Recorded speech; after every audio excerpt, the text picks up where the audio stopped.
So Low now is a fugitive wanted by at least 3 governments: Malaysia, Kuwait, US, and possibly Singapore, and initially approached PrasMichel in 2016 and sought the entertainers' help in working out a deal with 1MDB investigation.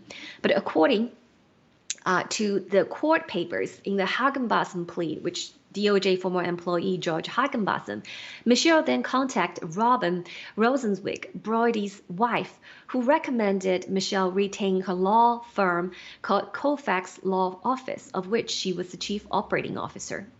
And then they talk about the money in the 1MDB, which is 75 million and 50 million. They negotiated, blah, blah. But let's move on. So you already know 1MDB is the very first tasks the CCP co-opted those elites to actually do and influence the Trump. But now Miles Schools, the second demands, second task arrived. So in May 2017, according to the court cases, and I've read all of them, George Higginbotham, Michel told George Higginbotham that Low had made a second lobbying request involving the Trump administration, separate from Malaysia 1MDB, and the efforts was described in the legal documents, quote, potentially more lucrative than the money Malaysia was offering to pay in the 1MDB.